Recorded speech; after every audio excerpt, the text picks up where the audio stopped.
up to the Adirondacks. It was the day after Christmas, and a gray sky bellied over us, fat with snow. I felt overstuffed and dull and disappointed, the way I always do the day after Christmas, as if whatever it was, the pine boughs and the candles and the silver and gilt-ribboned presents and the birch log fires and the Christmas turkey and the carols at the piano promised never came to pass. At Christmas, I almost wished I was a Catholic. First, Mr. Willard drove, and then I drove. I don't know what we talked about, but as the countryside, already deep under old falls of snow, turned us a bleaker shoulder, and as the fir trees crowded down from the gray hills to the road edge, so darkly green they looked black, I grew gloomier and gloomier. I was tempted to tell Mr. Willard to go ahead alone. I would hitchhike home. But one glance at Mr. Willard's face, the silver hair in its boyish crew cut, the clear blue eyes, the pink cheeks, all frosted like a sweet wedding cake with the innocent, trusting expression, and I knew I couldn't do it. I'd have to see the visit through to the end. At midday, the grayness paled a bit, and we parked in an icy turnoff and shared out the tuna fish sandwiches and the oatmeal cookies and the apples and the thermos of black coffee Mrs. Willard had packed for our lunch. Mr. Willard eyed me kindly. Then he cleared his throat and brushed a few last crumbs from his lap. I could tell he was going to say something serious because he was very shy, and I'd heard him clear his throat in that same way before giving an important economics lecture. Nellie and I have always wanted a daughter. For one crazy minute, I thought Mr. Willard was going to announce that Mrs. Willard was pregnant and expecting a baby girl. Then he said, "But I don't see how any daughter could be nicer than you." Mr. Willard must have thought I was crying because I was so glad he wanted to be a father to me. There. He patted my shoulder and cleared his throat once or twice. I think we understand each other. Then he opened the car door on his side and strolled round to my side, his breath shaping tortuous smoke signals in the gray air. I moved over to the seat he had left, and he started the car, and we drove on. I'm not sure what I expected of Buddy's sanatorium. I think I expected a kind of wooden chalet perched up on top of a small mountain, with rosy-cheeked young men and women, all very attractive but with hectic, glittering eyes, lying covered with thick blankets on outdoor balconies. TB is like living with a bomb in your lung, Buddy had written to me at college. You just lie around very quietly hoping it won't go off. I found it hard to imagine Buddy lying quietly. His whole philosophy of life was to be up and doing every second. Even when we went to the beach in the summer, he never lay down to drowse in the sun the way I did. He ran back and forth or played ball or did a little series of rapid push-ups to use the time. Mr. Willard and I waited in the reception room for the end of the afternoon rest cure. The color scheme of the whole sanatorium seemed to be based on liver. Dark, glowering woodwork, burnt brown leather chairs, walls that might once have been white but had succumbed under a spreading malady of mold or damp. A mottled brown linoleum sealed off the floor. On a low coffee table with circular and semicircular stains bitten into the dark veneer lay a few wilted numbers of Time and Life. I flipped to the middle of the nearest magazine. The face of Eisenhower beamed up at me, bald and blank as the face of a fetus in a bottle. After a while, I became aware of a sly leaking noise. For a minute, I thought the walls had begun to discharge the moisture that must saturate them, but then I saw the noise came from a small fountain in one corner of the room. The fountain spurted a few inches into the air from a rough length of pipe, threw up its hands, collapsed, and drowned its ragged dribble in a stone basin of yellowing water. The basin was paved with the white hexagonal tiles one finds in public lavatories. A buzzer sounded. Doors opened and shut in the distance. Then Buddy came in. "Hello, Dad?" Buddy hugged his father and promptly, with a dreadful brightness, came over to me and held out his hand. I shook it. It felt moist and fat. Mr. Willard and I sat together on a leather couch. Buddy perched opposite us on the edge of a slippery armchair. He kept smiling, as if the corners of his mouth were strung up on invisible wire. The last thing I expected was for Buddy to be fat. All the time I thought of him at the sanatorium, I saw shadows carving themselves under his cheekbones and his eyes burning out of almost fleshless sockets. But everything concave about Buddy had suddenly turned convex. A potbelly swelled under the tight white nylon shirt, and his cheeks were round and ruddy as marzipan fruit. Even his laugh sounded plump. Buddy's eyes met mine. "It's the eating," he said. "They stuff us day after day and then just make us lie around. But I'm allowed out on walk hours now, so don't worry, I'll thin down in a couple of weeks." He jumped up, smiling like a glad host. "Would you like to see my room?" I followed Buddy, and Mr. Willard followed me, through a pair of swinging doors set with panes of frosted glass, down a dim, liver-colored corridor, smelling of floor wax and Lysol, and another vaguer odor, like bruised gardenias. Buddy threw open a brown door, and we filed into the narrow room.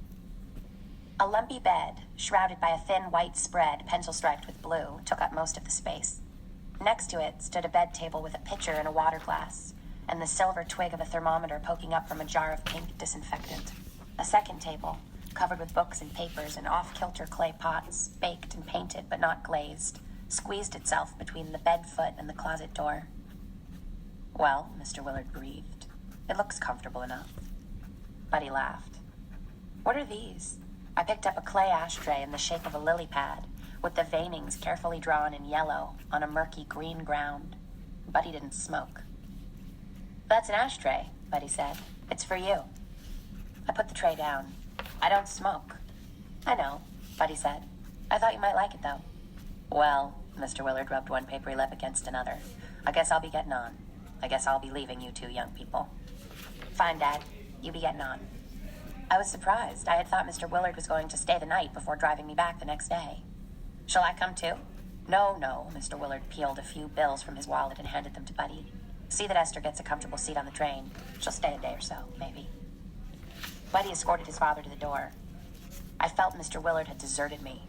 I thought he must have planned it all along, but Buddy said no. His father simply couldn't stand the sight of sickness, and especially his own son's sickness, because he thought all sickness was sickness of the will. Mr. Willard had never been sick a day in his life. I sat down on Buddy's bed. There simply wasn't anywhere else to sit. Buddy rummaged among his papers in a businesslike way. Then he handed me a thin gray magazine. Turned to page 11. The magazine was printed somewhere in Maine and full of stenciled poems and descriptive paragraphs separated from each other by asterisks. On page 11, I found a poem titled Florida Dawn. I skipped down through image after image about watermelon lights and turtle green palms and shells fluted like bits of Greek architecture. Not bad. I thought it was dreadful. "Who wrote it?" Buddy asked with an odd, pigeony smile. My eye dropped to the name on the lower right-hand corner of the page. B. S. Willard. "I don't know." Then I said, "Of course I know, Buddy. You wrote it." Buddy edged over to me. I edged back.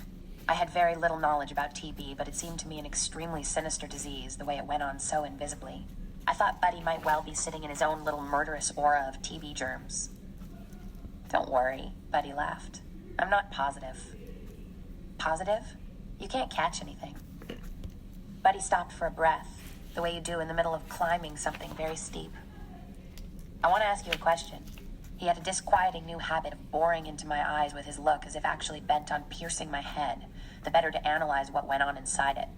I'd thought of asking it by letter. I had a fleeting vision of a pale blue envelope with a Yale crest on the back flap. But then I decided it would be better if I waited until you came up so I could ask you in person. He paused. "Well, don't you want to know what it is?" "What?" I said in a small, unpromising voice. Buddy sat down beside me. He put his arm around my waist and brushed the hair from my ear. I didn't move. Then I heard him whisper, "How would you like to be Mrs. Buddy Willard?" I had an awful impulse to laugh. I thought how that question would have bowled me over at any time in my 5 or 6 year period of adoring Buddy Willard from a distance. Buddy saw me hesitate. "Oh, I'm in no shape now, I know," he said quickly. "I'm still on PAS, and I might yet lose a rib or two, but I'll be back at med school by next fall, a year from this spring at the latest." "I think I should tell you something, Buddy." "I know," Buddy said stiffly. "You've met someone." "No, it's not that." "What is it then?" "I'm never going to get married." "You're crazy." Buddy brightened. "You'll change your mind." "No, my mind's made up." But Buddy just went on, looking cheerful. "Remember," I said, "that time you hitchhiked back to college with me after skit night?" "I remember." "Remember how you asked me where I liked to live best, the country or the city? And you said, and I said I wanted to live in the country and in the city both?" Buddy nodded. "And you," I continued with a sudden force, "laughed and said I had the perfect setup of a true neurotic, and that question came from some questionnaire you'd had in psychology class that week." Buddy's smile dimmed. "Well, you were right. I am neurotic. I could never settle down in either the country or the city." "You could live between them," Buddy suggested helpfully. "Then you could go to the city sometimes and to the country sometimes." "Well, what's so neurotic about that?" Buddy didn't answer. Well, I rapped out, thinking, you can't coddle these sick people. It's the worst thing for them. It'll spoil them to bits. Nothing, Buddy said in a pale, still voice. Neurotic, ha! I let out a scornful laugh. If neurotic is wanting two mutually exclusive things at one and the same time, then I'm neurotic as hell. I'll be flying back and forth between one mutually exclusive thing and another for the rest of my days. Buddy put his hand on mine. Let me fly with you. I stood at the top of the ski slope on Mount Pisgah, looking down. I had no business to be up there. I'd never skied before in my life. Still, I thought I would enjoy the view while I had the chance. At my left, the rope tow deposited skier after skier on the snowy summit, which, packed by much crossing and recrossing and slightly melted in the noon sun, had hardened to the consistency and polish of glass. The cold air punished my lungs and sinuses to a visionary clearness. On every side of me, the red and blue and white-jacketed skiers tore away down the blinding slope like fugitive bits of an American flag. From the foot of the ski run, the imitation log cabin lodge piped its popular songs into the overhang of silence. Gazing down on the Jungfrau from our chalet for two. The lilt and boom threaded by me like an invisible rivulet in a desert of snow. One careless, superb gesture, and I would be hurled into motion down the slope toward the small khaki spot in the sidelines among the spectators, which was Buddy Willard. All morning, Buddy had been teaching me how to ski. First, Buddy borrowed skis and ski poles from a friend of his in the village, and ski boots from a doctor's wife whose feet were only one size larger than my own, and a red ski jacket from a student nurse. His persistence in the face of mulishness was astounding. Then I remembered that at medical school, Buddy had won a prize for persuading the most relatives of dead people to have their dead ones cut up whether they needed it or not in the interests of science. I forget what the prize was, but I could just see Buddy in his white coat with his stethoscope sticking out of his side pocket like part of his anatomy, smiling and bowing and talking those numb, dumb relatives into signing the post-mortem papers. Next, Buddy borrowed a car from his own doctor, who'd had TB himself and was very understanding, and we drove off as the buzzer for walk hour rasped along the sunless sanatorium corridors. Buddy had never skied before either, but he said that the elementary principles were quite simple, and as he'd often watched the ski instructors and their pupils, he could teach me all I'd need to know. For the first half hour, I obediently herringboned up a small slope, pushed off with my poles, and coasted straight down. Buddy seemed pleased with my progress. That's fine, Esther, he observed, as I negotiated my slope for the 20th time. Now let's try you on the rope tow. I stopped in my tracks, flushed and panting. But Buddy, I don't know how to zigzag yet. All those people coming down from the top know how to zigzag. Oh, you need only go halfway, then you won't gain very much momentum. And Buddy accompanied me to the rope tow and showed me how to let the rope run through my hands, and then told me to close my fingers round it and go up. It never occurred to me to say no. I wrapped my fingers around the rough, bruising snake of a rope that slithered through them and went up. But the rope dragged me, wobbling and balancing so rapidly I couldn't hope to disassociate myself from it halfway. There was a skier in front of me and a skier behind me, and I'd have been knocked over and stuck full of skis and poles the minute I let go, and I didn't want to make trouble, so I hung quietly on. At the top, though, I had second thoughts. Buddy singled me out, hesitating there in the red jacket. His arms chopped the air like khaki windmills. Then I saw he was signaling me to come down a path that had opened in the middle of the weaving skiers. But as I poised, uneasy with a dry throat, the smooth white path from my feet to his feet grew blurred. A skier crossed it from the left, another crossed it from the right, and Buddy's arms went on waving feebly as antennae from the other side of a field swarming with tiny moving animalcules like germs or bent, bright exclamation marks. I looked up from that churning amphitheater to the view beyond it. The great gray eye of the sky looked back at me, its mist-shrouded sun focusing all the white and silent distances that poured from every point of the compass, hill after pale hill, to stall at my feet. The interior voice nagging me not to be a fool, to save my skin and take off my skis and walk down, camouflaged by the scrub pines bordering the slope, fled like a disconsolate mosquito. The thought that I might kill myself formed in my mind coolly as a tree or a flower. I measured the distance to Buddy with my eye. His arms were folded now, and he seemed of a piece with the split-rail fence behind him, numb, brown, and inconsequential. Edging to the rim of the hilltop, I dug the spikes of my poles into the snow and pushed myself into a flight I knew I couldn't stop by skill or any belated access of will. I aimed straight down. A keen wind that had been hiding itself struck me full in the mouth and raked the hair back horizontal on my head. I was descending, but the white sun rose no higher. It hung over the suspended waves of the hills, an insentient pivot without which the world would not exist. A small answering point in my own body flew toward it. I felt my lungs inflate with the inrush of scenery, air, mountains, trees, people. I thought, this is what it is to be happy. I plummeted down past the zigzaggers, the students, the experts, through year after year of doubleness and smiles and compromise into my own past. People and trees receded on either hand like the dark sides of a tunnel as I hurtled on to the still, bright point at the end of it, the pebble at the bottom of the well, the white, sweet baby cradled in its mother's belly. My teeth crunched a gravelly mouthful. Ice water seeped down my throat. Buddy's face hung over me, near and huge, like a distracted planet. Other faces showed themselves up in back of his. Behind them, black dots swarmed on a plane of whiteness. Piece by piece, as at the strokes of a dull godmother's wand, the old world sprang back into position. You were doing fine, a familiar voice informed my ear, until that man stepped into your path. People were unfastening my bindings and collecting my ski poles from where they poked skyward askew in their separate snowbanks. The lodge fence propped itself at my back. Buddy bent to pull off my boots and the several pairs of white wool socks that padded them. His plump hand shut on my left foot, then inched up my ankle, closing and probing as if feeling for a concealed weapon. A dispassionate white sun shone at the summit of the sky.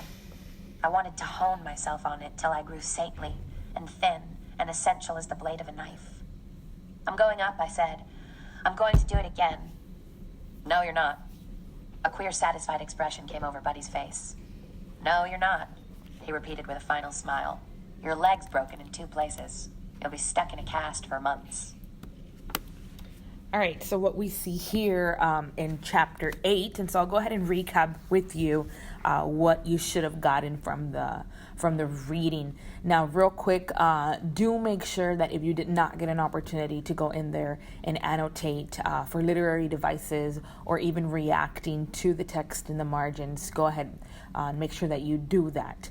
Okay, now this chapter, while every chapter in the book is important, I did assign it for homework because what she wants to tell us or what happens, while it is impactful, right, it is brief, right? And so I'll go ahead and explain to you the beginning of the text in chapter 8 starts with Esther remembering when she went with Mr. Willard to go visit Buddy. Now we know that Buddy is sick. He has TB.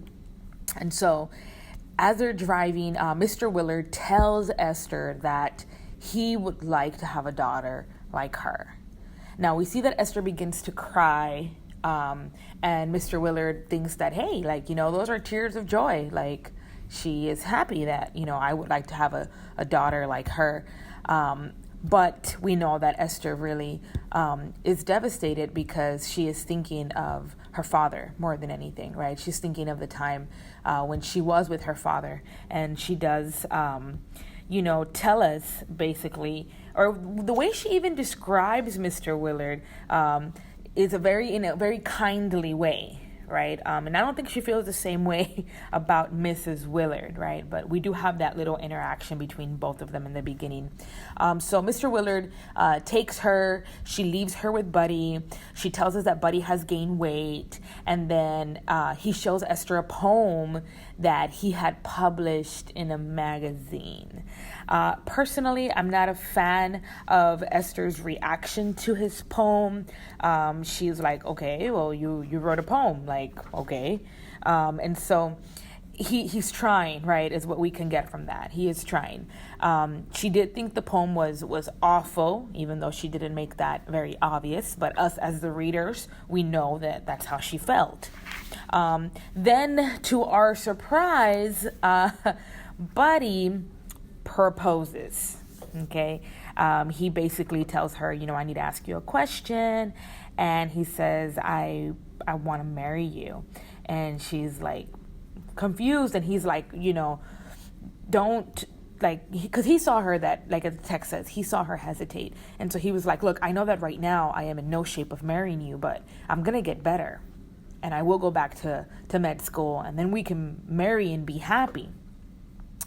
And he I personally, again, took notice of the way that he proposed. He said, "How would you like to be Mrs. Buddy Willard?"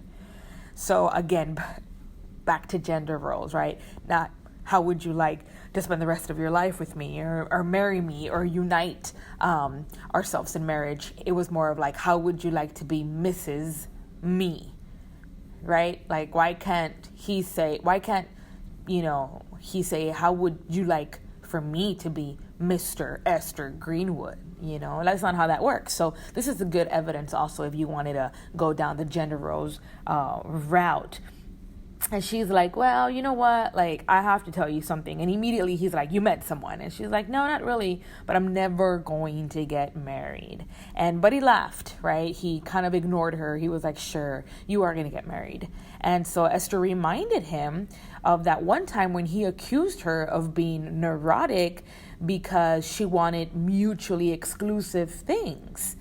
And basically she says, remember that one time that you asked me if I wanted to live in the city or if I wanted to live in the country, and, you laughed because you said I'm neurotic, that I would never settle, down in that I would have to choose between the city or the country. And, she kind of just lashed out on him and basically said, yes, I am neurotic. And she was laughing. She's like, I do want two things, and I'm always going to be back and forth for the rest of my life. And basically, I can't marry you because that's just who I am. And Buddy's like listening to her, and he's like, okay, well, let me fly with you. And I like that part, let me fly with you, because I feel like Buddy understands that she is yearning for freedom. She wants to be free from everything that is kind of bringing her down. And he, in his moment of weakness and illness, he does, for the first time, or for the very few times that we've seen, he does sympathize with her, right? And he does say, like, okay, then let me fly with you, let me be free with you, which again, if you're doing an IOP on how gender roles affects Buddy, this would be a good example of how he also wants that freedom, but doesn't make it as obvious as Esther does. Well, then immediately after that, Buddy decides to teach Esther to ski. And so this is a flashback, and if you see in the text, there's even like a big break. Buddy tells Esther, like, let's go, we're going to go skiing. He decides to teach her, and then he borrowed equipment, and then Esther starts describing what she did. And she says she took the rope to the top of the mountain, and Buddy was at the bottom, basically telling her, come on, like, ski down. She tells us that she felt terrified at first, but then something different happened, and she says, it dawned on me that I could potentially die at this moment. And I think she was attracted to that. She was attracted to the fact that she might kill herself in this process. And so she skied straight down at a very, very top speed, and she was extremely happy about it. And she tells you in the text, I aimed straight down, right? And so as she's going down, she's thinking, is this what it's like to be happy? Like, is this it? And we can see, right, that, basically that moment she feels like she's flying. She feels like that sense of freedom. And she even, kind of utters that she feels like she's skiing into the past, right? And then we see that she falls. She falls. Her mouth is filled with ice. And basically she's like, okay, I fell. I want to go again. But then Buddy tells her, no, you actually broke your leg. You're not going to go back. And then we see that Esther did break her leg in two places, right? And so basically here, guys, what you need to understand is that while Esther does have a lot of pressure from her family and friends to marry and to have children, she wants to be a poet. I'm sure deep down inside wants to be his wife, but she feels paralyzed with this indecision that she's dealing with. And that ski trip, or not the ski trip, but the ski situation allows her to, for the first time in a way, feel like she is free, right? She has that freedom. And so that is basically what we have for chapter 8. We'll read chapter 9 tomorrow.